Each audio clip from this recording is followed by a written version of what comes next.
नमस्कार दोस्तों। आज का मोटिवेशनल कंटेंट शीर्षक प्रशंसा का जाल विवेक ही सुरक्षा है। हर मुस्कान के पीछे हमेशा सच्चाई नहीं होती और हर प्रशंसा आपके भले के लिए नहीं होती। आज का इंसान जब प्रशंसा सुनता है तो वह आत्ममुग्ध हो जाता है। वह यह सोचना बंद कर देता है कि यह तारीफ किस लिए हो रही है, क्यों हो रही है और क्या वह वास्तव में इसकी पात्रता रखता है। प्रशंसा एक ऐसा मनोवैज्ञानिक हथियार भी हो सकती है जो सामने वाले को भ्रम में डालकर उसका विवेक हर लेता है। चाणक्य नीति कहती है, जो आपकी आंखों में आंखें डालकर आपकी गलतियां बताता है वो आपका सच्चा हितैषी होता है। जो हर वक्त आपकी वाहवाही करता है उससे सावधान रहिए। जब किसी की बार बार प्रशंसा होती है तो वह अपनी कमियों को देखना छोड़ देता है। वह सोचने लगता है कि वह पूर्ण है, उसे अब किसी बदलाव या सुधार की जरूरत नहीं। और यहीं से शुरू होता है पतन। कबीरदास कहते हैं, निंदक नेरे राखिए आंगन कुटी छवाए, बिन पानी साबुन बिना निर्मल करे सुभाए। जो आपकी आलोचना करता है वो आपको सुधारने का अवसर देता है, लेकिन जो जरूरत से ज्यादा तारीफ करता है वो आपके दोषों पर पर्दा डाल देता है। तो क्या हर प्रशंसा गलत होती है? नहीं। प्रशंसा तब सही होती है जब वह सच्चाई पर आधारित हो, जब उसका उद्देश्य आपका उत्थान हो, न कि आपको मूर्ख बनाना। प्रशंसा तब खतरनाक हो जाती है जब वह आवश्यकता से अधिक हो जाए। भगवद गीता में कहा गया है, नेतं कुरु कर्म त्वं कर्म ज्यायो ह्यकर्मण है, अर्थात कर्म करते रहो लेकिन फल की अपेक्षा में मत बहो। तारीफें भी फल की तरह होती हैं। यदि हम हर समय दूसरों से प्रशंसा की आशा करते हैं तो हम कर्म से भटक जाते हैं।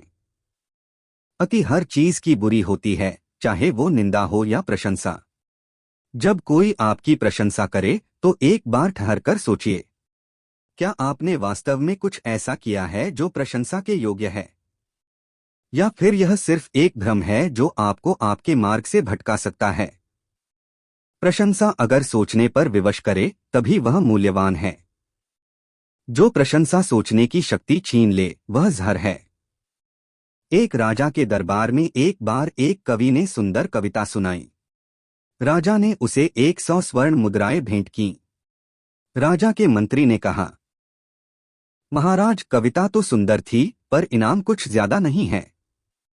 राजा मुस्कुराए और बोले, मैं देखना चाहता हूं कि यह कवि अगली बार नई रचना लाता है या इसी में जीता रहेगा। अगली सभा में कवि फिर वही कविता लेकर आया, बस 2 शब्द बदले थे। राजा समझ गए यह आदमी प्रशंसा में डूब गया है, और उसी दिन से दरबार में उसकी जगह खत्म हो गई।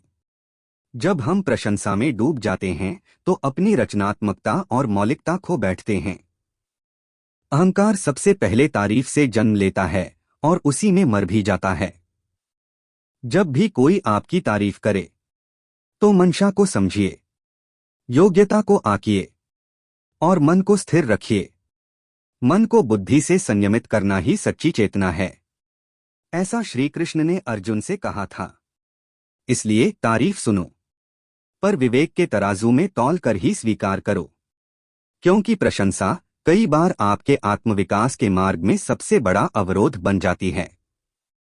जब तक हम सच के आईने में खुद को नहीं देखेंगे तब तक झूठी प्रशंसा हमें अंधेरे में रखेगी। विवेक ही वह दीपक है जो हमें दिखाता है कौन सी रोशनी असली है और कौन सी सिर्फ चकाचौंध। सजग रहो, सत्य से जुड़े रहो, और सबसे पहले सच्चे बनो अपने आप से। इसी तरह की और मोटिवेटिव वीडियो के लिए चैनल को लाइक करें, साथ ही शेयर करें। धन्यवाद।